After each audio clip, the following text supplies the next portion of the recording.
Morning glory, America. Bonjour, hi, Canada. Hugh Hewitt inside the Beltway. I must tell you.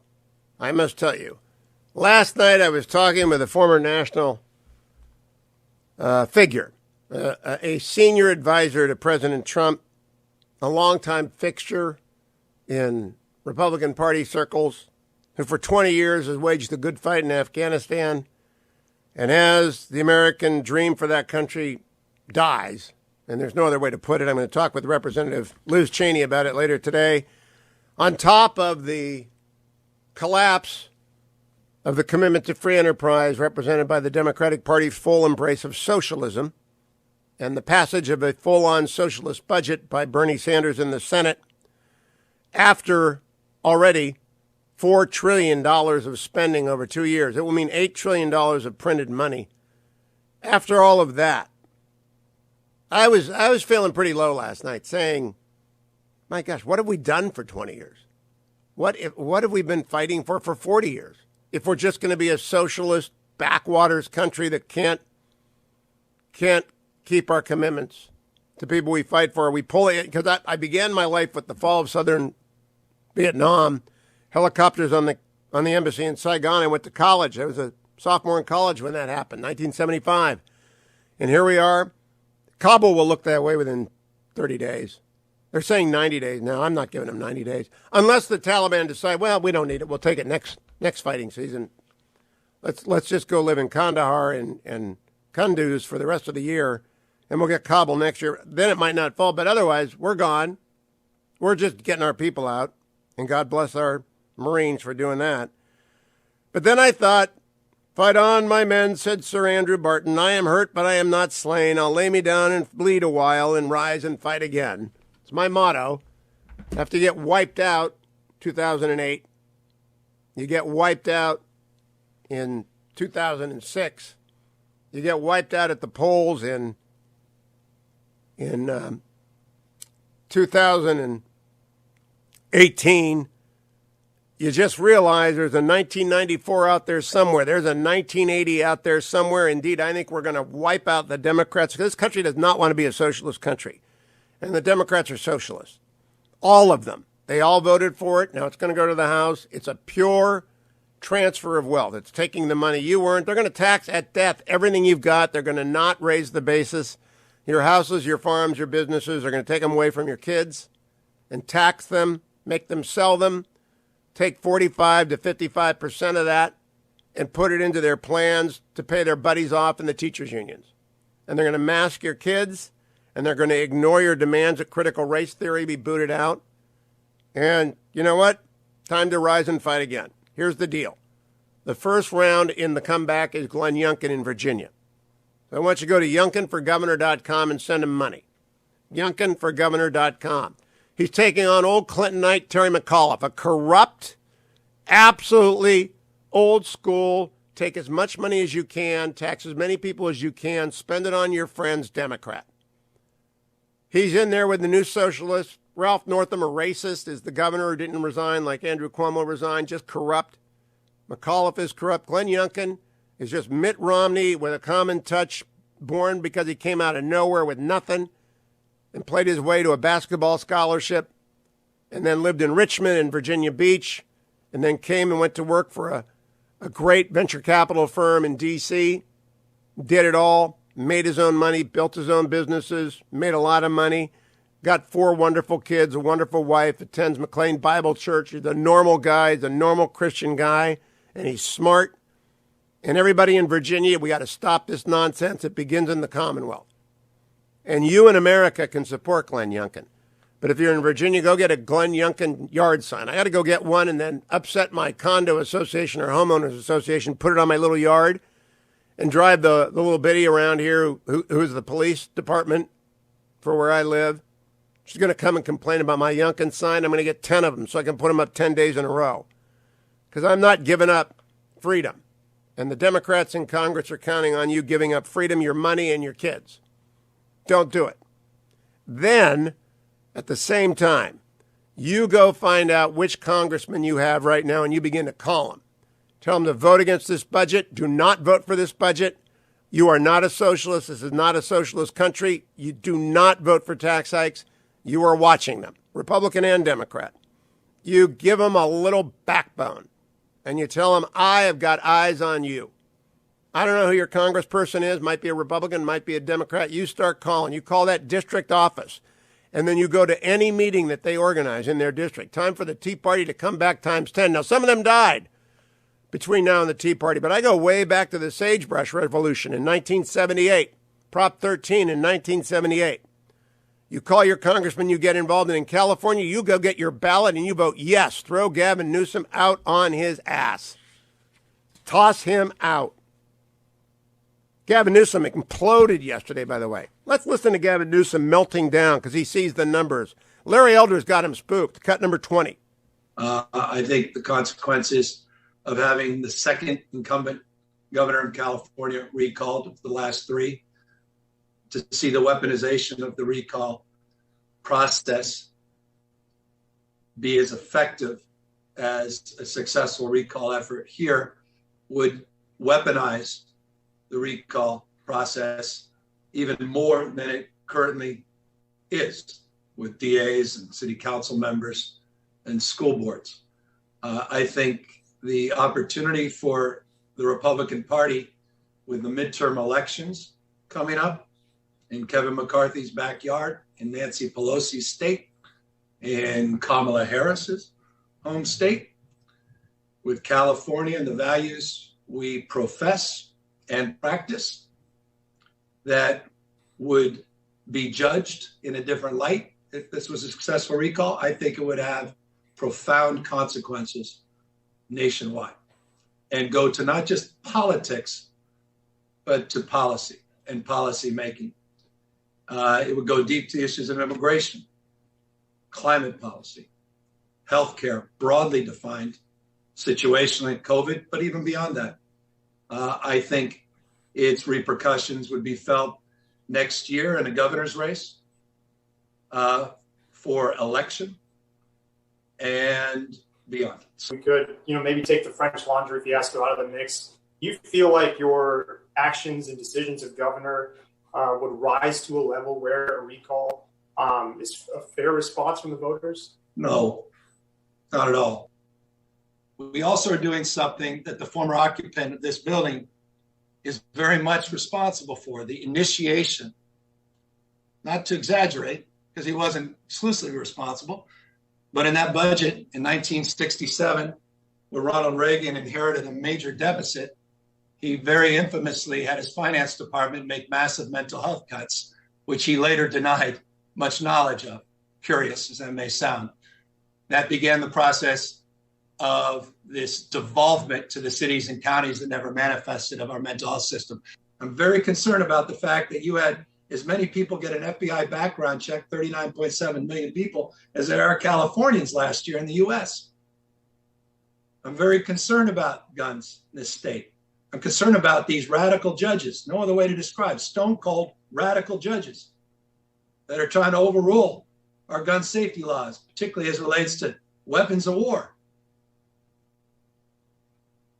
and that assault weapons ban. It's not just about the law, it's about the culture and the attitudes and the permissiveness that sends, the message that sends. I am not one of those people that think you can smash someone's window or knock over some grandma and somehow have a slap on the wrist. I don't buy that.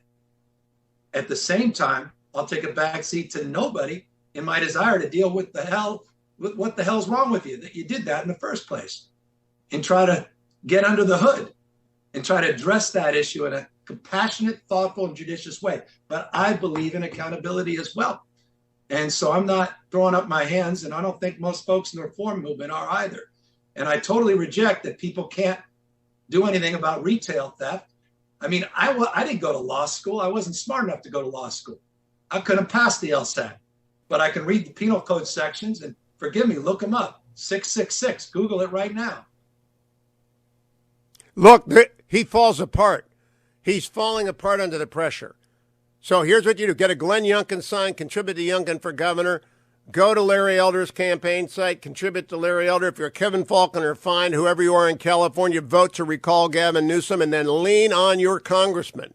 We're going to talk fighting back against the Democrat socialist takeover of the United States. Bernie Sanders is not my boss. He's not your boss. Fight back. We'll be right back on the Hugh Hewitt Show.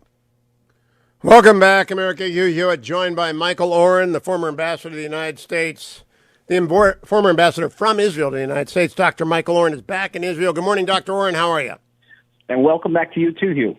I know. I'm glad to be back. I have a very simple but complex question. I read the Times of Israel to actually find out what's going on with the virus because Israel's ahead of everybody else. They've got a booster strategy ready. They know what's up. They know what's down. They have credible people who speak with authority into the public.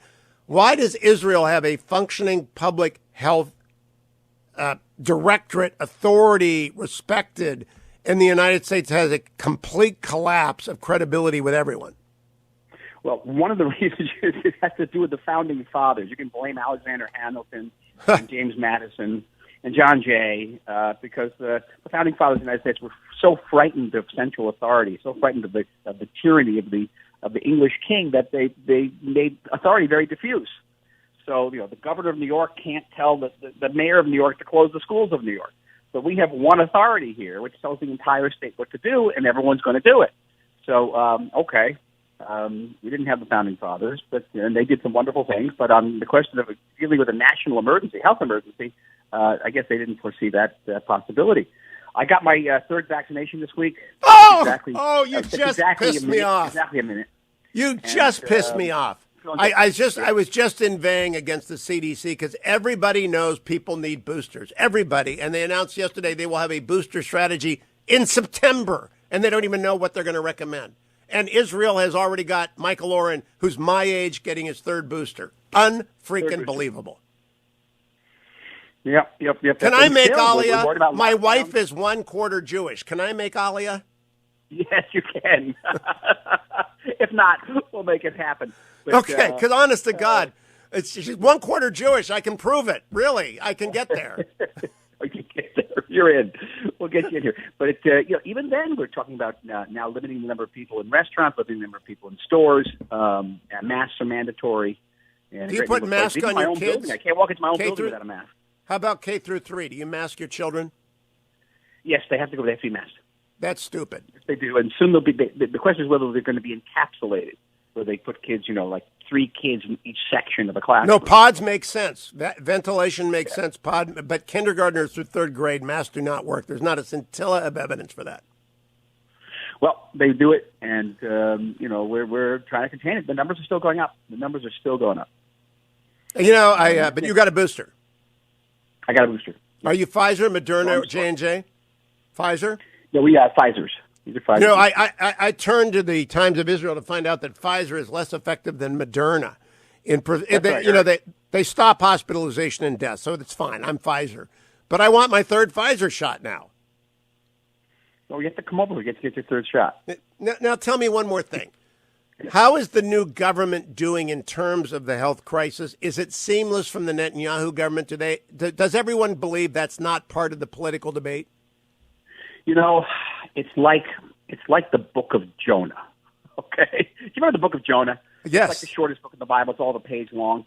God tells Jonah to go to Nineveh. He says no. Nineveh, if you don't repent, I'm going to destroy you. And then Jonah runs away because he realizes he's in a no-win situation. If he tells the people of Nineveh to repent and they repent, they're going to come back to him 2 years later and say, why did we have to repent? Nothing happened, right?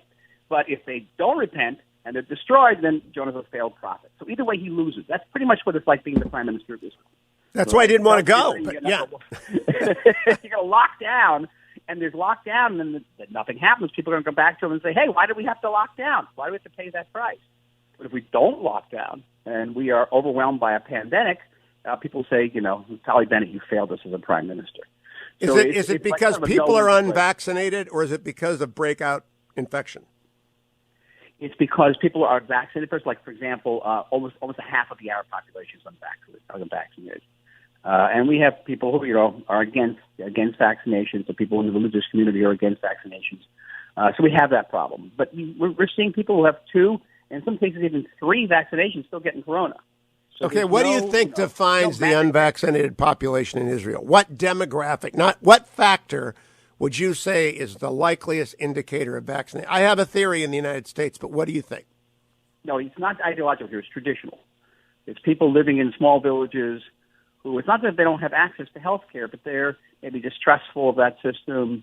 And that's why Israel's working through the tribal heads, the Arab tribal heads, saying, take all your people. Tell us if we lined up the unvaccinated. Do it to the rabbis, too.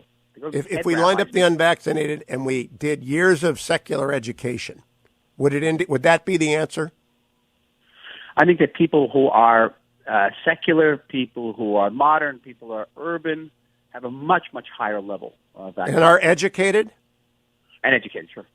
It's because I think the correlation in the United States is people who've spent at least 12 years in school, and the 16-year, the college graduates are like 100% educated, vaccinated. It correlates with the scientific method. Yeah, you have a couple of people who are ideological, but I don't know many. I don't know many either. I don't know what's wrong with people. They're gambling with death. Michael Oren, Alia, look it up. Find out if I can get in. Betsy's a quarter Jewish. That's all I got for you. Half Jewish. Quarter Jewish. I can't remember. Genetics. 1-800-520-1234. Dr. Oren, thank you. I'm coming right back, America. Morning, glory, America. Bonjour. Hi, Canada. Hugh Hewitt back inside the Beltway. And 4 days back in the Beltway, and allergies have seized my vocal cords. So I sound like I've been hit in the throat. Just excuse that. Headline today from the Washington Post. Hundreds of Afghan forces surrounded the Taliban in northern Afghanistan on Wednesday. The military's most significant collapse since the withdrawal of U.S. forces. After holding out for days at a military base on the edge of Kunduz, an entire Afghan Army Corps surrendered to Taliban fighters Wednesday morning. I'm joined by Representative Liz Cheney of the House Armed Services Committee because she and I have shared a point of view on Afghanistan for 20 years. And this is a dark and grim week. Congressman Cheney, welcome back. What do you think is happening? Hi, Hugh. Well, thank you for having me back. And you're exactly right. And what's happening is not a surprise. It's what was clear would happen. It is, in many ways catastrophic. The United States had approximately 2,500 forces in Afghanistan conducting counterterrorism, counterinsurgency missions, working very closely with the Afghans to help to ensure the Taliban was not able to establish this kind of control of territory, to ensure the Taliban and their close allies, continued allies, fighting partners, Al-Qaeda, did not get themselves into a position where they could have free reign and set up safe havens again for terrorist training camps of the kind we saw prior to 9/11. President Biden made the decision to withdraw all of our forces, and what we're seeing now is the consequence of that, and it really is devastating. Liz Cheney, I was probably the most vocal proponent of President Bush and Vice President Cheney's policy, and I believe we should have treated Afghanistan like South Korea, that we should have been there as long as it took because proximity to Iran and China and Russia, the critical necessity of keeping terrorists out, and yet it seems like they're not fighting for themselves. These are not battles. These are just surrenders. They're not in the trenches. They're not dying to the last man. It doesn't seem like they are willing, after 20 years, to sacrifice anything except American lives and treasure. Well, I think you've got to recognize the circumstances that the Afghan forces are facing now. For example, they have been able to rely on U.S. air power. Being able to fight the Taliban when you can count on our air power is a whole different thing than the situation we're in today. The military and the administration kept saying, and frankly, the Trump administration was saying the same thing because President Trump wanted to do this. President Biden did do it. It was wrong then and it's wrong now. But kept saying, we'll have forces stationed over the horizon. We can provide help if it's needed.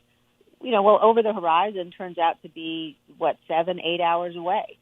So being in a situation where America has abandoned our allies in Afghanistan, NATO is following suit, we've basically left the Afghans to the control of the Taliban. And it is a brutal, horrific, terrorist organization. And we're seeing what's happening now. They're moving in, and obviously what they're doing to the women is just disgraceful. They're trying to hollow out civil society. They're killing tribal elders. They're shutting down radio stations. They're conducting targeted killings of people involved in media and culture, people who are working to stop this kind of radical Islamic emirate from being established. But it is at the end of the day going to demonstrate to be very bad for U.S. national security interests and certainly for our allies and for the people of Afghanistan, I'm afraid. Now, Congresswoman Cheney, for 17 years, I've held 2 fundraisers a year for the Semper Fi Fund because 2,312 U.S. military personnel died in Afghanistan. 20,066 have been seriously wounded and continue to require, and we should continue to provide care for them. Did they fight in vain after 20 years? Was it all for naught? No, absolutely not. The fact that for 20 years we were able to prevent terrorist safe havens from being established, we were able to help to work with the Afghan government. They kept us safe for all of these years from further terrorist attacks from the soil of Afghanistan. So certainly not in vain. However, I do think that the decision that President Biden's made, this withdrawal, isn't worthy of the sacrifices that they've made. And, when you look just at how the State Department, for example, is handling this, it's an embarrassment, and it has a huge impact on America's standing around the world. The State Department is setting up, hashtags and saying the Taliban has an interest in coming to the table, let's negotiate. The Taliban isn't going to do anything like that. The Taliban now has got the momentum to conduct this massive military offensive. I think last I saw they control at this point something like 2/3 of the territory. And for the American State Department, superpower, leader of the world, to be, have our spokesman up there talking about hashtags, it makes us a laughing stock. So we really do have to get back to a place where our allies can count on us, where they know we're going to stand with them, we're not going to abandon them, and we're going to conduct our foreign policy in a way that's worthy of the men and women in uniform who sacrificed so much for all of us. Secretary, I actually believe that Secretary Blinken going on the radio was a disaster because they had grudging respect for Mike Pompeo. They had great respect for President Bush, some grudging respect for Hillary Clinton. They were afraid of wave after wave of B-52 bombers or something worse when we were in Bagram. I thought we could have just withdrawn to Bagram and held them at bay, but now we're gone. And the question becomes, what do we do with the American military? And the budget that the Democrats passed on the Senate 2 nights ago leaves me completely dispirited. We will have spent $7 trillion by the end of this year, and I don't think 1% of that is going to America's defense, Congresswoman. Yeah, look, this budget and the reckless spending on everything basically but defense it's really horrifying. And, you have a situation where the United States government has one single most important obligation above everything else, and that's to defend the nation. We have seen year after year military leaders, the civilian leaders of the Pentagon, both parties tell us what is necessary, and that is at a minimum 3 to 5% real growth annually in that budget. And that was what was necessary in order to carry out the national defense strategy of 3 or 4 years ago. So our adversaries in the meantime have made huge advances, and we are not right now conducting ourselves in a way, making the investments we need to maintain military supremacy. And without that, we lose our ability to deter our adversaries. We lose our ability to be able to build the kind of alliances we need to stand against the China threat, the Russia threat, Iran, North Korea. And people, they just will walk away and say, well, you can't count on the Americans anymore. And that will lead to a very dangerous world and one that we certainly don't want to have to live in. Your counterpart across the aisle, Congresswoman Luria, is a rational Democrat. She's from Virginia Beach. Now, the Hewitts are a Navy family. Virginia Beach needs a serious budget. We need civilian shipyards to be invested in, real infrastructure. How does she expect to get reelected when they don't even spend in the infrastructure bill money on civilian shipyards and public shipyards, when they don't do anything? Does she really expect Virginia Beach to reelect her? Well, look, I think that is a question, certainly it's a question that we've got to deal with across the country. Virginia Beach is a great example. But we need to look at our military industrial base and look at the kinds of investments that are necessary across the board. So I think that you will see the Armed Services Committee tends to be one of the least partisan committees. But this year we're going to have some very major and significant debates and policy battles over just this issue. But these Democrats can't have it both ways, can they? Right. They can't say, I'm an armed services hawk and then vote for the Bernie Sanders budget, right? You can't have it both ways. You can't. That's exactly right. If you want to really do what's necessary to defend the nation, you have to support the investments, and that means you've got to support a budget that provides the kind of growth that's necessary. You have to support a top line that provides the kind of growth that's necessary. I mean, there's reality and there's rhetoric, and when it comes to the defense of the nation, it has severe consequences if you engage in the political rhetoric, but you don't back it up with the support for the kind of budget numbers we need. Last question. Are you optimistic about defeating the Bernie Sanders? But they've only got 5 votes. They can barely lose 2 congressmen. Are there enough sane Democrats? It's like Abraham arguing with the angel not to destroy Sodom and Gomorrah. If I can find 5, don't destroy the Congress. Do you think you can find 5? Boy, I sure hope so, Hugh. I mean, I think this budget puts them in such a difficult position. I think you see that in terms of what's happening inside their caucus. The fact that the moderate Democrats who are facing tough reelection fights don't want to have to take this vote. They want to be able to vote on infrastructure. And there's a reason for that, because this is just an unbelievable set of wasteful spending. So I'm hopeful we will be able to have at least 5 sane folks on the other side on this budget issue. Good luck. You're playing Abraham to the Democratic Congress. I hope you get there. Liz Cheney, great to have you back, Representative. Don't go anywhere, America. I'll be right back on the Hugh Hewitt Show. Welcome back, America. It's Hugh Hewitt. I've got a Cleveland heart. So does my next guest, Jane Timken, running for Senate in Ohio. Jane Timken was the chair of the Ohio Republican Party. She's an Akron lady. She is a great friend of the program, and she will be in one of the candidates that I interview at the debate in Columbus in October. Hello, Jane Timken. Welcome back. Thanks, Hugh. Thanks for having me. Have you heard Jackson Browne's new song, Cleveland Heart, yet? No, I haven't. Yeah, it's about getting a heart transplant at the Cleveland Clinic, I think. But it's a terrific, terrific song, so I recommend it to you. Tell me, Jane, how goes the campaign? It's going great. Hugh, I'm not the kind of person who can sit on the sidelines. I stepped up and ran against John Kasich's handpicked chair when the Ohio Republican Party pulled away from Donald Trump. And I turned the Ohio Republican Party into a well-oiled machine that delivered Republican victories up and down the ballot. And look, I can't sit on the sidelines anymore with what's happening in our country. We have rising inflation, our border crisis, huge amounts of socialist spending coming out of Washington. I'm crisscrossing the state of Ohio, and my campaign message is resonating, and we're doing very well. As you know, I love Ohio, and I'm going to be in the fight for Ohio in the United States Senate. Now, we've got at least 4 good candidates. There's Josh Mandel, who will be on later, J.D. Vance. We've got maybe State Senator Dolan of the Dolans who own the Indians family, a car dealer whose name I cannot remember, and you.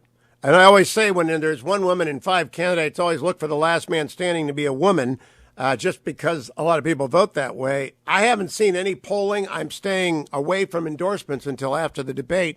What do the numbers look like, Jane Timken? Oh, they look very good for me. Since I announced in February, I've quadrupled our position. My message is resonating with Ohioans. They know that I've been in the trenches fighting for the America First agenda. When I was chair of the party, I put 150,000 miles in 2 cars crisscrossing the state. Look, as chair, I know how to win Ohio. You have to be on the ground. You have to be talking to voters.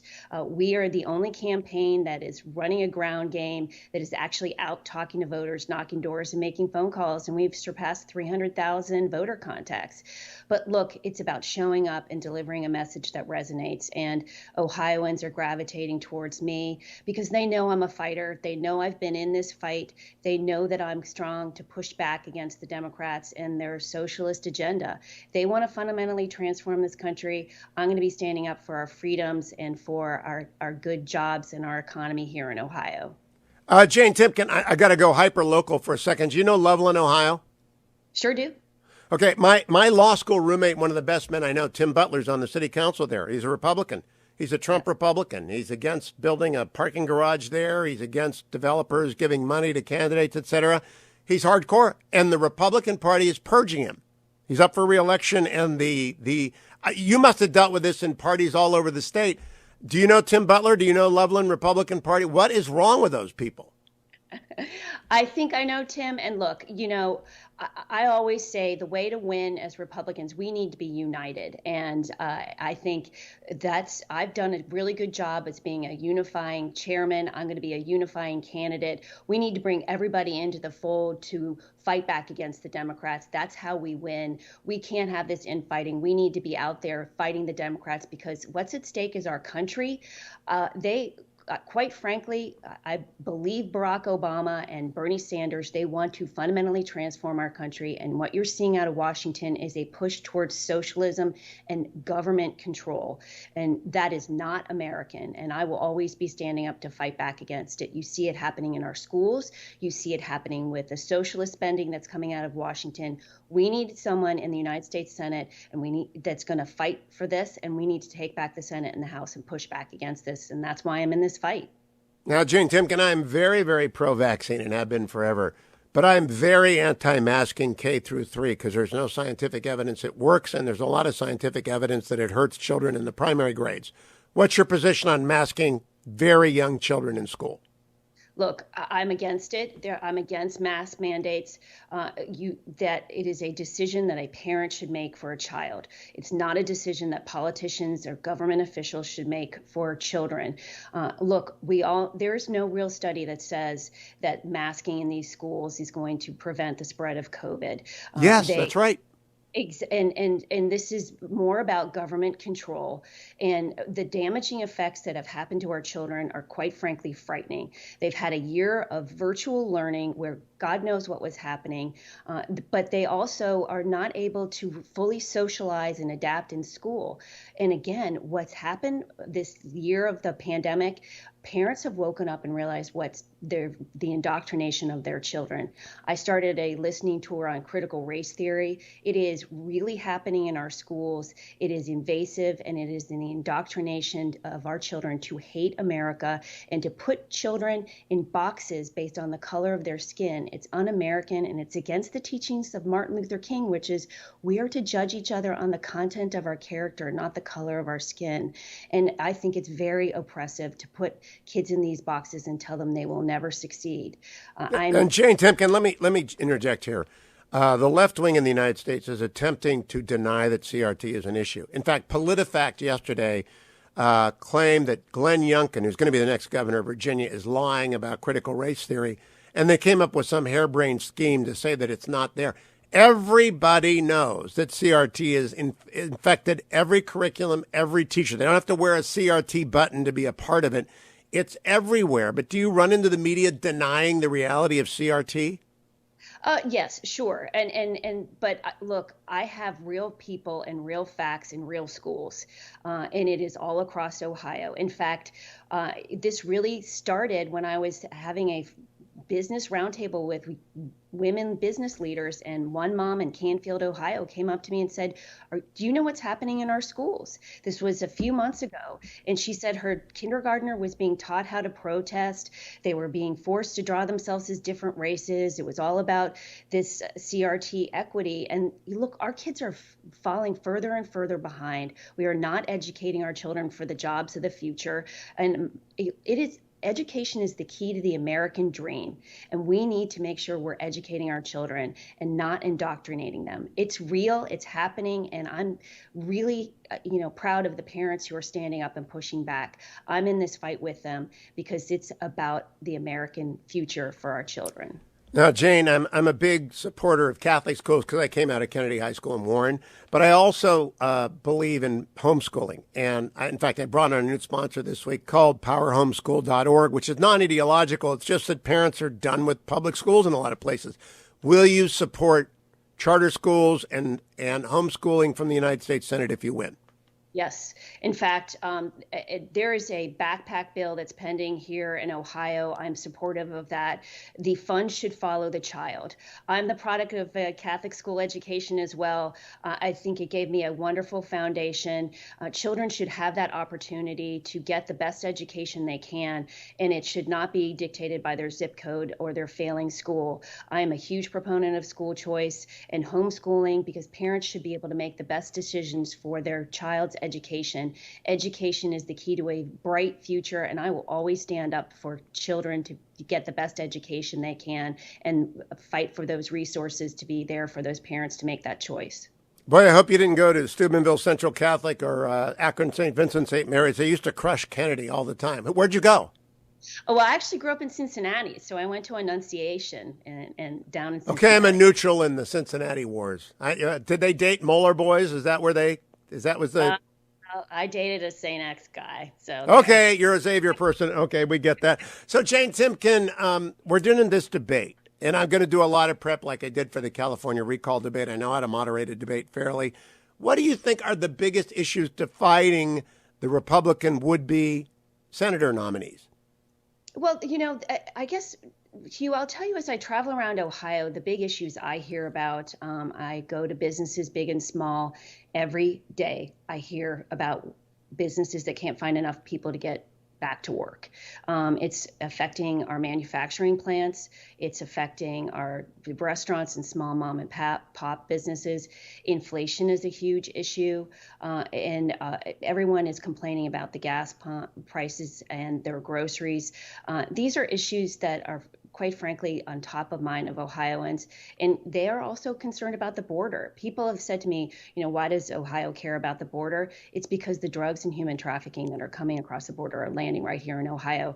Ohio had a record overdose deaths last year, and it's because of the drugs and the fentanyl and the meth that are coming across the border. So those are the top issues for me as I travel around Ohio. Look, I'm looking forward to the debate. I think it's going to be a great event for people to showcase their thoughts. And as Hugh, I will tell you, I'm that happy warrior. I'll be in this fight, and I'm looking forward to being the next United States Senator from Ohio. Jane Timken, what's the website? JaneTimkenForOhio.com. That's pretty easy, JaneTimkenForOhio.com. I will see you in October. Jane Timken, thank you for joining me again. Go Bucks. Thanks, Hugh. I appreciate it. I always got to say go Bucks. I'm never sure. I'm reading the Kirk Herbstreit's autobiography right now, and it's really terrific. He's such an Ohioan. He's such a Buckeye. It's really terrific. That Tim Butler story is going to be a national story. My law school roommate, Tim Butler, is one of the best men I know. I mean, really one of the best men I know. And I've known him for, 1980 to the present. That would be 41 years. And Tim just ran for city council in Little Loveland, Ohio, because he was just going to do his part. He's spent his life to raise his 5 kids. He's a grandpa. He's like me. He's probably 62. Giving back, great city councilman. And he ran on a ticket of Republicans, and the Republicans got bought out. They got bought out by local developers. They got bought out by the vision of big white elephant parking lots, so they're throwing him out of the party. By the way, he's old school Republican, freedom and fiscal restraint. And so they're throwing him out of the party.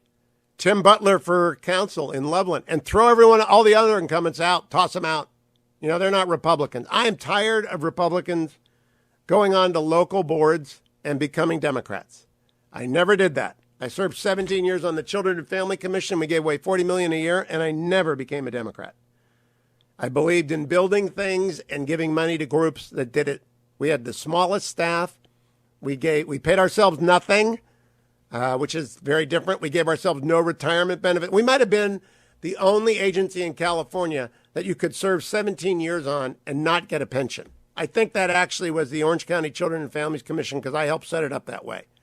No money for public service, no pension for public service. Had it with these people.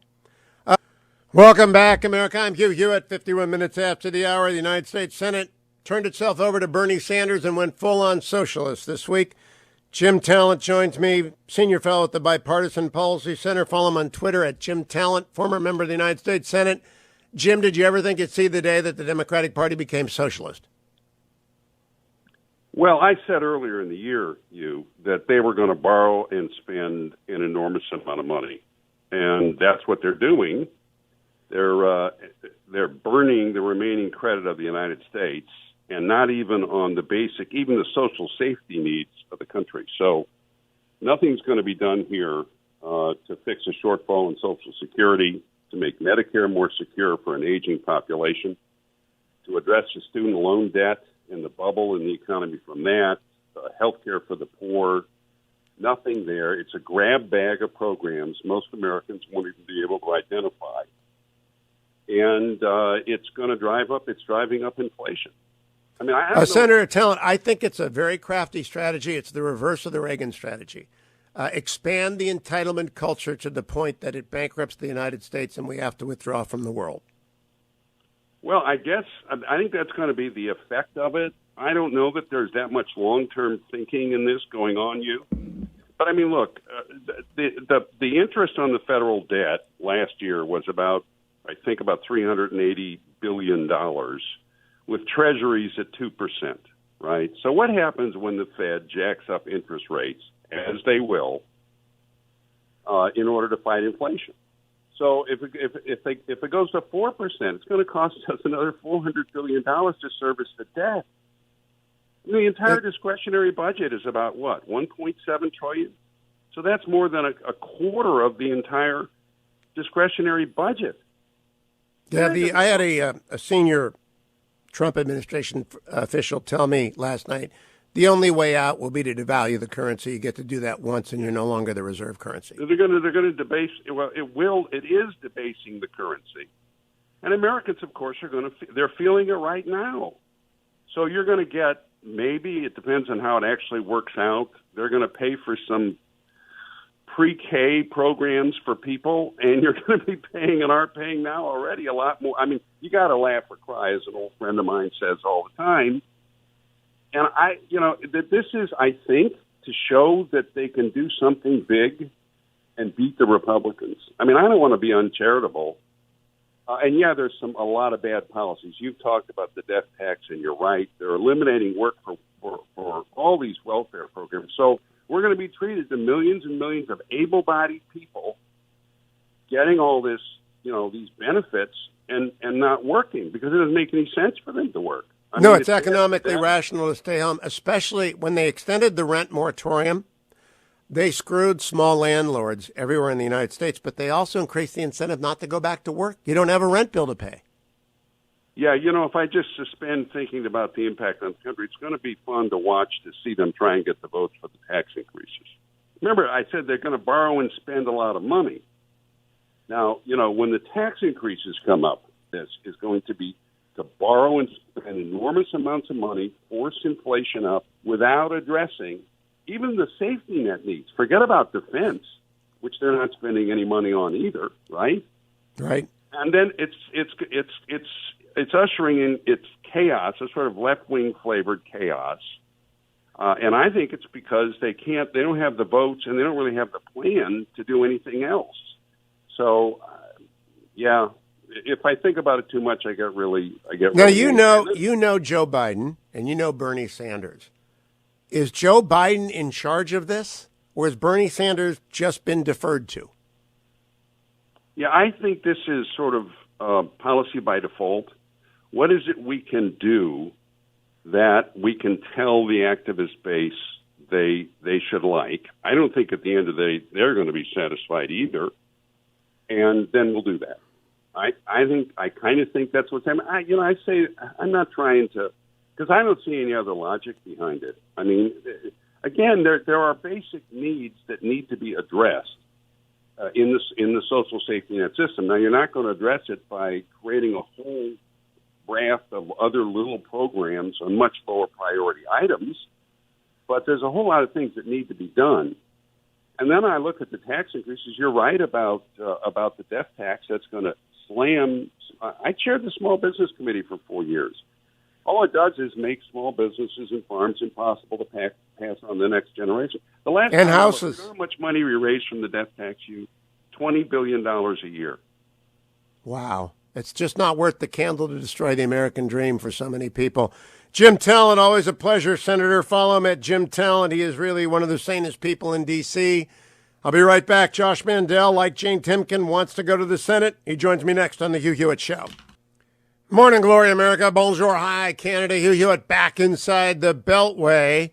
Joined by Josh Mandel, former treasurer of Ohio, now a candidate to replace the retiring Rob Portman. Good morning, Josh. How are you? Good morning, Hugh. I got to tell you where I was last night.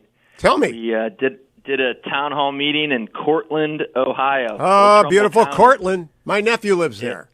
Yeah, so we were at a top-notch diner. There was this patriot. Her name is Shauna, and she's the owner of the restaurant. And we packed it in. I mean, it was standing room only. And as you know, that's the heart of it all there, right there in the Mahoning Valley. You are in the Steel Valley, in the heart of the land. Josh Mandel, I believe you served in Afghanistan. You might have served in Iraq, and not Afghanistan. Did you serve in Afghanistan?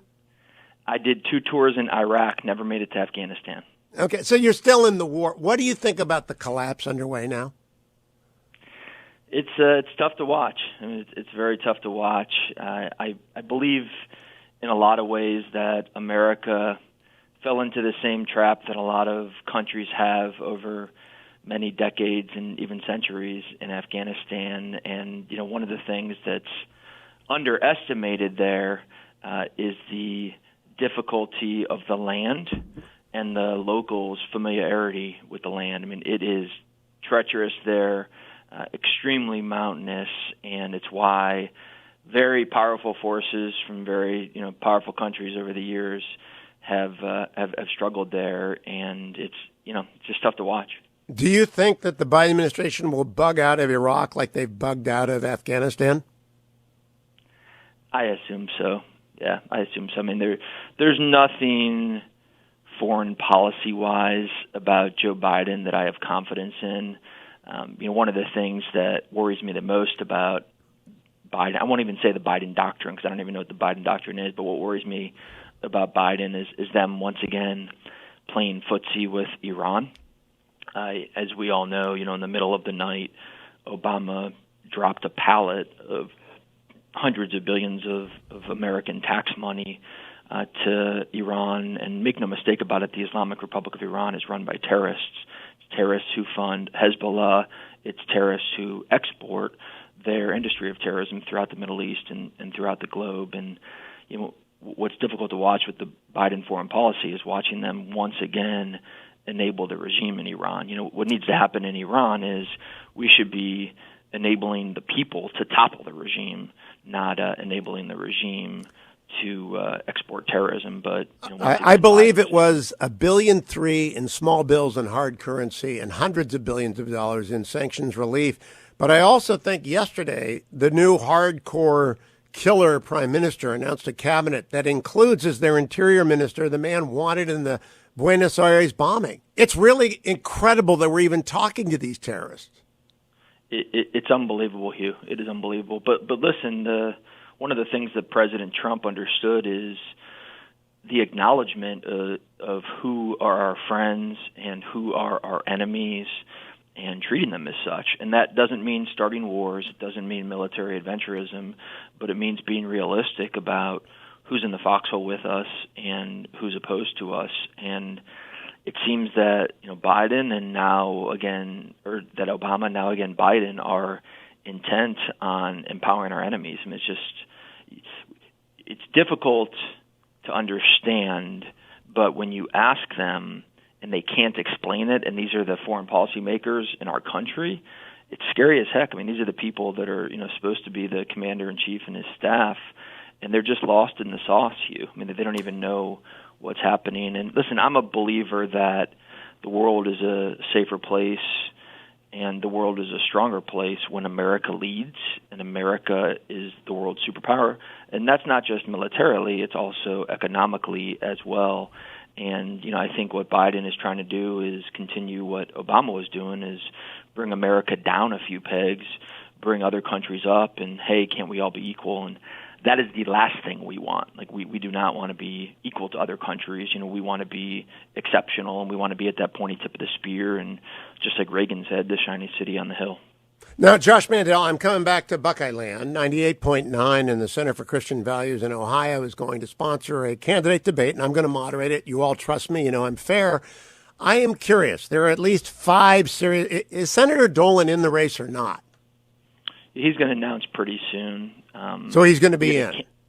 Yeah, he'll get in. So we had a candidate forum, I think it was about a week ago in Highland Heights, which is a suburb of Cleveland, and he was there. And he'll get in the race. I mean, there'll be 5 serious candidates. What do you think I ought to ask you 5 about?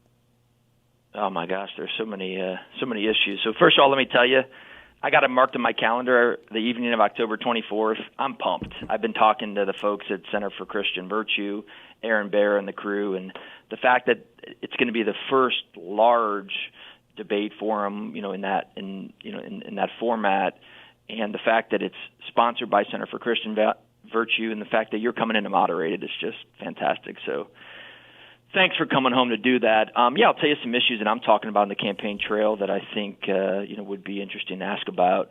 One is definitely election integrity. I think as you ask all of us different candidates, you'll find different answers. I've called to abolish the January 6th Commission and replace it with a November 3rd Commission and use the actual subpoena power and investigative power of the federal government to actually investigate what happened on November 3rd last year. Because as we all know, even though there were 63 cases filed, 61 of them were dismissed on procedural grounds. They weren't argued on the merits, and so the merits actually haven't been investigated in most of these states. And so I think election integrity would be a big issue. Another issue is the Judeo-Christian bedrock of America. My campaign, Hugh, we're not running it through Republican Party groups. We're running my campaign through churches. And I'm going all over the state, and I'm going to pastors, and my mantra is pastors over politicians, and we're asking pastors to host me at their churches. We had 300 people at a town hall in Findlay, Ohio, a couple weeks ago, First Nazarene. We were in the middle of a soybean field in Bucyrus. Rural Crawford County had 250 people at Victory and Truth Ministries. We were in a town called Lebanon, which is between Dayton and Cincinnati, at Solid Rock Church. We had 500 people there. And so a lot of what I talk about in the campaign trail is the fact that the secular left has a full-out assault on the Judeo-Christian bedrock of America. And my belief is rather than watering down on our Judeo-Christian foundation, we should be doubling down. And I think the fact that the Center for Christian Virtue is sponsoring this event and the fact that it's so prominent what the left and the secular left's trying to do, I think that'd be a great topic. Well, let me ask you, Josh Mandel. I moderated the Republican recall debate last week in California, and the first question that I asked as moderator was, the critical race theory is everywhere debated, and the left denies that it's an issue. Is it an issue? And if so, what is the left trying to do with it? So I'll just throw that out to you. I don't know if I'm going to ask it in October. Everybody trusts me. I'm fair. What do you think about that? The first question I asked at the California recall debate. It's absolutely an issue. I talk about all over the state. Last night in this town hall meeting in Cortland, Ohio, in your old backyard, I talked about it. And here's what I said. I said, listen, I have 3 kids. Gideon, who's 5 years old, Judah, who's 6 years old, and Rosie, who's 8 years old. They don't see race. And critical race theory is all about taking kids who are my kids' age or the kids and grandkids of your listeners and teaching them to see race. And it's all about dividing this country. It's part of the Saul Alinsky playbook, goes back generations, to divide the people. And that's what it's about, dividing the people and bringing down the country. And the Chinese and the Russians, they are laughing at us. And I'm a big subscriber to Martin Luther King's theory on this. What he said that he had a dream that one day his kids and his grandkids would be judged not on the color of their skin, but on the content of their character. And I believe we as conservatives should be quoting Martin Luther King in what he just preached all over the country. And I did it last night in Cortland. I'm doing it at these churches around the state of Ohio. And we should put the Democrats and the radical left on their heels and say, why are you perverting what Martin Luther King preached? Why are you taking what Martin Luther King preached and flipping it upside down? And I'll tell you what, Hugh, when I was in the Marine Corps, we didn't care what color skin the guy had next to us. We didn't care what religion they were. We didn't care where they came from, how much money or little money their mommy and daddy had.